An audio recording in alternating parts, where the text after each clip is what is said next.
ഇതൊക്കെ ആരെ ഇപ്പൊ ഓർമ്മിച്ചിടുന്നേ? അല്ല, കല്യാണം കഴിഞ്ഞ പെൺകുട്ടികൾക്ക് സീമന്തരകയിലെ സിന്ദൂരം ഒരു ഐശ്വര്യ മോളെ. ഞാൻ ഓർമ്മിപ്പിച്ചെന്നേ ഉള്ളൂ. അതെ, ലഞ്ച് ബോക്സ് തന്നതിന് താങ്ക്സ്. ഇതിന്റെ മറവില് എന്റെ എല്ലാ കാര്യത്തിലും തലയിടാന്ന് വിചാരിക്കണ്ട.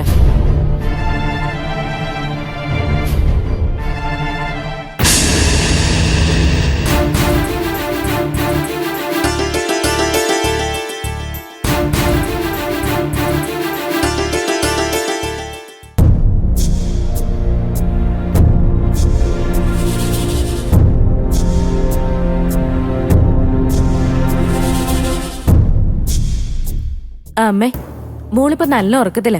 സത്യേട്ടന്റെ മുറിയില്ല. പാല് കുടിക്കുന്നതിന്റെ ഇടയിൽ ഉറങ്ങിയതാ. ചെലപ്പോ പെട്ടെന്ന് ഉണരും. ആ പാലെടുത്തൊന്ന് കൊടുത്തേക്കണേ. ഓ, അതൊക്കെ ഞാൻ കൊടുത്തോളാം. ശരി. ഡീ, അവിടെ നിന്നേ. നീയോ അയാളുമായിട്ട് എന്തോ സംസാരിക്കുന്നുണ്ടല്ലോ, എന്തായിരുന്നു? അയാൾ എനിക്ക് കൊണ്ടുപോകാൻ ലഞ്ച് ബോക്സ് തയ്യാറാക്കി തന്നു. ഞാനതിന് താങ്ക്സും പറഞ്ഞു. താങ്ക്സോ? എന്തിന്? എടി, വീട്ടുകാർ ആവശ്യപ്പെടുന്ന ചെയ്തു തരേണ്ടത് ഒരു ജോലിക്കാരുടെ കടമയാ. ആവശ്യപ്പെടുന്നത് ചെയ്തു തരണം. ഞാനിത് ആവശ്യപ്പെട്ടതല്ലോ അമ്മേ. പിന്നെ പുള്ളിക്കാരൻ രാവിലെ എന്നോട് ഇങ്ങോട്ട് പറഞ്ഞതാ, എന്നും ക്ലാസ്സിന് പോയിട്ട് വിശന്നിട്ടല്ലേ വരുന്നേ, ഉച്ചയ്ക്ക് കഴിക്കാൻ ആഹാരം ഞാൻ തന്നുവിടാന്ന്. ഓഹോ, മക്കളുടെ മനസ്സിൽ സ്നേഹത്തിന്റെ വിത്തിട്ട് വെക്കുകയാണല്ലോ. കൂട്ടത്തിൽ നല്ല ആഹാരം കൂടി തന്നാൽ നിങ്ങൾ എല്ലാവരും ആ മനുഷ്യന്റെ വലയിൽ വീണു പോകൂടി. അമ്മയുടെ മകൾ എന്തായാലും അതിൽ വീടില്ല. അതിന്റെ സൂചന ഇപ്പൊ തന്നെ ഞാൻ അയാൾക്ക് കൊടുത്തിട്ടുണ്ട്. അമ്മമ്മയുടെ ആൺമക്കളെ ഒന്ന് ശ്രദ്ധിച്ചാ മതി.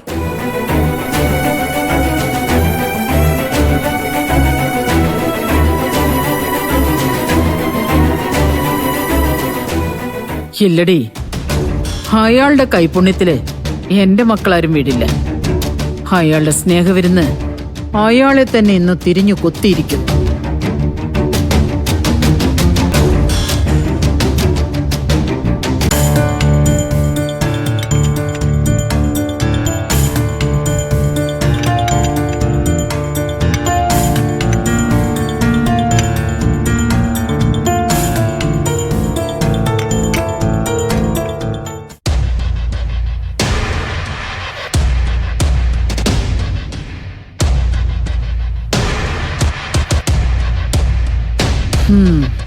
കൊള്ളാം, എല്ലാം നല്ല രീതിയിൽ തന്നെ ഉണ്ടാക്കി വെച്ചിട്ടുണ്ട്. വീട്ടുകാരുടെ ഇടയില് സൽപ്പേരുണ്ടാക്കിയെടുക്കാനുള്ള ബുദ്ധി എല്ലാം ഞാൻ തീർത്തു തരാം.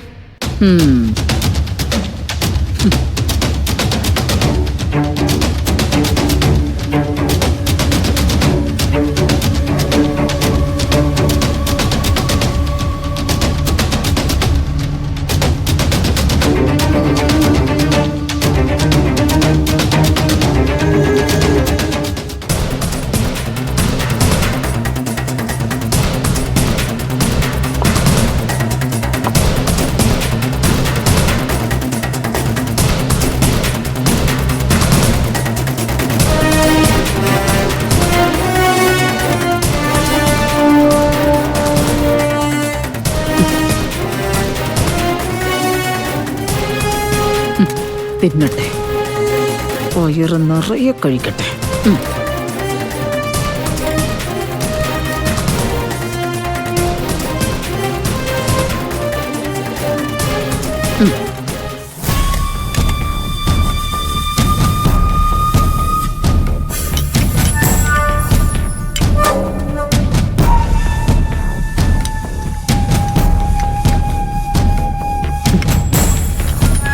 പാചകം ഇത്തിരി മുളക് പൊടി കൂടി ഇട്ടേക്കാം. ഇത് മതി.